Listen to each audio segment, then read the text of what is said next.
Okay, we are back live with another Between the Pages book chat, and today our guest is dark fantasy author Elle Bachman, and she's here to talk about her Blasphemers series. I hope I got that right. And we'll also talk a little bit about poetry at the end. So I'm going to turn it over to her and let her introduce herself. Take it away. Hello, I am Elle Bachman. I write horror and dark fantasy. I am an award-winning and best-selling author and graphic artist. Okay, so give us a little overview of the Blasphemer series, what it's about, what's going on, that sort of thing. Hmm. How can I sum it up in just a few words? Well, Because you don't I've have to been use a asked that few before. words. Well, I've been asked that before, and I can go on and on. Because it's like every book in the series is its own little world with a continuing story. But then the first book, Maxwell Demon, can be its own red book. You can just not read the rest of the series if you don't want to. But to read the rest of the series, you have to have read the first one because that's the jumping off start. But it's about it's like a religious retelling of the first man and woman, and it's Adam and Lilith, and it goes into the Watchers and how one fell in love with her. It's really kind of cliche in that way. I'm now seeing that now, but because so many people have written a similar topic. Um, but it's basically, what would you do? How far would you go for the one you love? Would you? How far would you go if you had the opportunity to save mankind? Would you? Would you just give up? Would you just be selfish about it? Um, the series incorporates vampires and werewolves and witches and angels and demons and I even have fairies at one point. They get drunk off tea. Um, but it, it's it's trying not to give too much away, but it's apocalyptic. It's like uh, the series is leading up to the end as we know it. I think So, that's good. so it's sort of pre-apocalyptic, a little like Good Omens, only probably not with the humor so much with the humor, I would think. Well, I mean, I've tried to put some humor in it. I laughed at it, some of it, but what I find funny, not everybody's gonna find funny. What I find scary, not everybody's gonna find scary, type of thing. Okay, so tell us a little bit about the Maxwell. You said he's the main character of the first book. So tell us a little bit Mhm. about him. He was a watcher, and him with a group of others, um, Azazel, Lucifer, before the big battle where everybody was cast out. They were to keep an eye on the first man and the first woman. The first woman was Lilith, and she was just very different than the first man. So he just really took an interest in her. It seemed like even the littlest things was like a big thing for her. Um, he's really changed. They call in some circles in the series, he's considered a goody goody demon. Uh, some people don't like him that are like him. Like, well, let me take that back. They're not people. Um, Other fallen angels don't like him because he just won't accept what he is. He's very strong willed. There's backstories that he has spent his entire time cast out of heaven trying to find her. And there's multiple times that I've mentioned in the book where he got just close enough to saving her in a life because she's reincarnated as a curse. Um, but he sees her pass away, so he has to start again, and he can't always find her. But this is her last time, um, which is Lilith's last reincarnation incarnation, and then she's just going to be cast into hell. If she hasn't learned her lesson by now, she's never going to learn it, type of thing.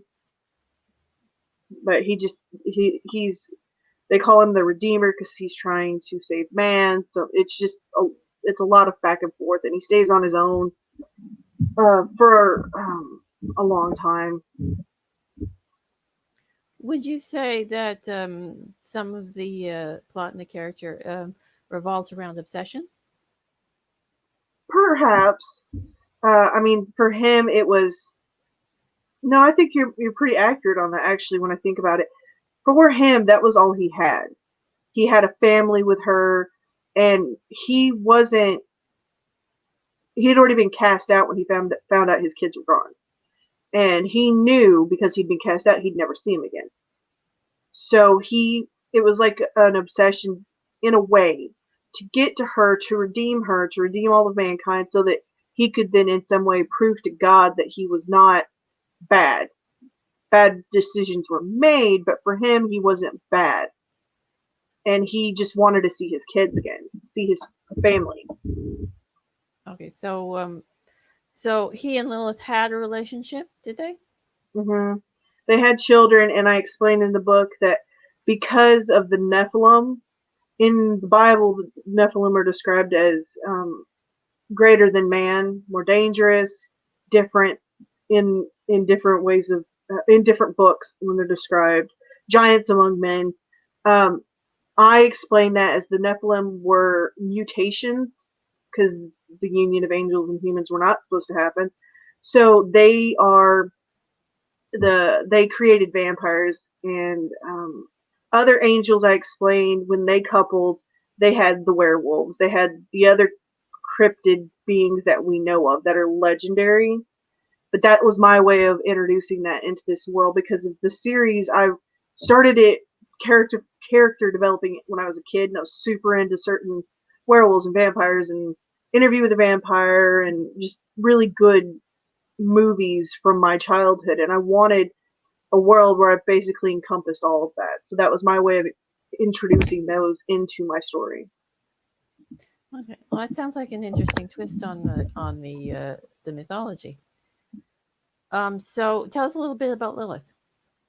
Lilith is the first woman, and when I was doing my research into her more, because I knew a little bit about her, we all kind of have an idea who she is. I wanted to know more about her. Why was she the first? Why was she not in the Bible? Why was she basically replaced? And then I found out through my research that she just would not submit to Adam. And I'm like, well, okay, that makes sense. Her and Adam, from my research, were made of the same thing at the same time. And when I found that she wouldn't submit to him and she was cast out for it, I knew that seemed very human to me. If that makes sense. Arguments in a marriage, just not getting along, things like that. And I knew the Watchers, and I really wanted there to be an explanation in my world and to me of why she wouldn't be around anymore. So she and her husband would have not been. They would be basically been having marital issues. That's why she would have turned to somebody else. And there happened to be those Watchers watching her, and she fell in love with one of them. She is reincarnated as a punishment because of her actions. She basically had monsters as children. She doesn't see them as monsters. She sees them as her children, which most mothers would never admit when their kid's doing wrong. It's very hard as a mother to accept their kid has done something wrong, because we believe we've taught our children better. For her, that's the same thing. Her kids are not monsters; they're just her children. Um, she's I've talked and I've been talking about side stories more of her reincarnations and him maybe trying to save her in some of them, but that's her punishment. She was the first woman, so she's the example set. You don't do these things. I told you not to do these things. And I wanted to see how long that could go. How much of giving somebody a chance does one have to do? And this is her last chance. People of a higher plane, God, whatever, are tired of dealing with her, tired of putting hope into her when she's just going to keep going, not learning that she did wrong. Okay. So what was the hardest scene for you to write in the series or type of scene? Mm, I think for me, I've had to actually shift. Um, I've been diagnosed with anxiety, so I worry constantly about how people might perceive certain things. Yet at the same time, I want to write these things and I want to get certain scenes out. In book 2, there is a certain scene, and I've talked to my editors in the past of this book, and Rebecca over at Three Theories about this scene. And I almost cut it out because it made me nervous. Uh, where there is a character in Harvest that is a bisexual man, and in it there is a witch, and she's completely out of her mind. She's very vain, and she tries to convert him uh, rather aggressively. I haven't really publicly talked about this scene, but that was a very hard one for me to write because I think that is wrong. You can't convert like that. It won't happen. There is no conversion. People are born the way they are born. So for me, that was very difficult to write. Um, Also, it's very difficult for me to having left it in the book because I know how people feel about those topics, and I've had to realize that the doors have been more opened since I've developed that character, which was when I was a teenager back in the 90s. That was just not okay. And I was writing these things, never thinking I'd publish them, but then I got older and things started changing, and I published them. So for me, it was that. I mean, I get sad over certain characters that I'm killing off, but that was the hardest thing so far for me to have had to write and also to have let publish out. It's important. Yeah, it can be a little tricky and nerve wracking writing sensitive topics and sensitive scenes, especially when you're writing horror, when you're kind of pushing the envelope a little bit. Okay, so on the reverse side, what's your favorite scene that you wrote for the series? My favorite scene so far is the end of Maxwell.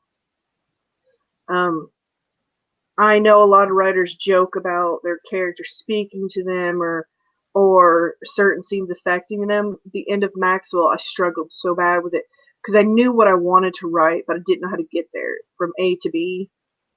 And I tore 2 chapters of that book up at the end and just rewrote it. And the last scene of Maxwell, I've talked about it. I don't like spoiling it, but it's really emotional because he gets to see his kids again. Oh, well, that's a nice way to end the book. Well, and he does come back in the series. I've talked to my editor about it. The book I'm writing now, which is the 3rd book, which I know I should have already had it out by now, but things have happened and postponed it. He does come back. So you get to see him before he got to go home and after he got to go home. Okay, so for your secondary characters, are any of them quirky or steal scenes in the series? I don't know. For me, when I go to write a character, develop it, I have to remember I'm limited by the personality that I've built into them. So, for like examples in Maxwell, Aziel, who is like his brother, to me at times I would write little gestures or things that he would do that I guess if it was put in a movie, people would focus more on that, notice it, and then kind of go back. But as far as purposely doing it, I don't know. I guess that would be up to the readers. Okay, so as well as the fantasy series, you write poetry and you have a new poetry book. Is it out or is it coming out? It came out on the 5th of October. Okay, so it's out. So tell us a little bit about that because I also write darker poetry myself. So, well, this is the 2nd poetry book. The first one it came out last year. It was called All of My Everythings, and I talked about it on other interviews. I put it out. I was going to put it out in paperback. I quietly postponed that because I wasn't 100% satisfied with it. But I still had other ideas for poetry books I wanted to put out. This one, um, I wanted to kind of work with the theme, um, and that was melancholia. The way I've spelled it is an old way of spelling melancholia, um, and it was based on the humors in medieval time and old medicine. They believed if you had an imbalance, that was what was making you sick. Too much of the black or the green or the whatever, you would get sick. So I went into that with a theme. I also included some of the poems from the first book. I selected certain ones and added it into this one.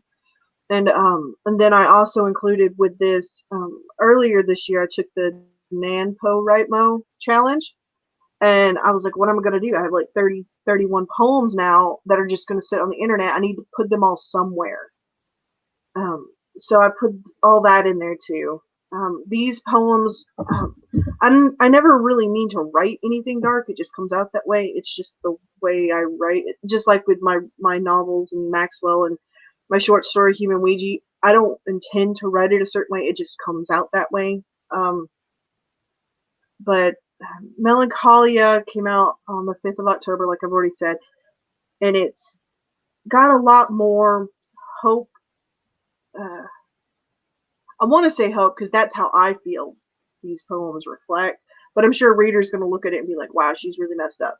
Because that's how dark poetry is. We tackle paranormal, darker subjects in our writing when we do that kind of poetry. Because not everything is fluffy and sunshines and rainbows. But this is just a continuation on that first book I published out last year. Yeah, well, I think you can have hope in dark poetry as well. Um, it may sound a little odd, but yeah, Mhm. you can have hope in the dark poetry because I mean, I write dark poetry myself, and I occasionally I put hope. Most of the time, it's dark and dreary. Mhm. And then I've written serial killer poems, so I mean, you can't get any darker than that one. Mhm. For me, a lot of the poems, I try not to explain what influenced them, because for me, poetry's very much an art. What you would read one of my poems, it might feel completely different to you, might read different to you, but what it meant to me or inspired me to write it is completely 180. So I did try a little bit to explain some things, but I really like with my poetry to leave it up to the reader to take from it what they will. Whereas a novel just tells you what the story is, this is more of take from it what you want. Yeah. Yeah, well, that's the best thing about poetry because it's so subjective that readers can read what they like into it and still enjoy Mhm. it. So, I think we'll wrap it up here, and I'll let you tell everyone where they can find you and your books. Um, you can find me on lbachman.com. That is my website. I'm currently doing blog posts over there. Because of it being October, I like to do more in depth with cryptids. I do a series on my blog called The Veil. You can go over there and read about monsters, which was a series that I started originally back when I worked for the magazine TVK. Um, that so it's continued over there. You can also read reviews. I did a challenge this year to review a book a week, and of course these are all books I've already read. But those are up. I'm Inside Depth of Melancholia, um, and all of my other works over there. You can see all the links to all the media that I've been on, interviews. You can actually grab freebies over there, bookmarks, wallpapers for your phone or your computer. There's just a lot. You can sign up for the newsletter over there too. You can also find me on Instagram and Twitter. It's really the hub is the website. You can go there and find everything you need.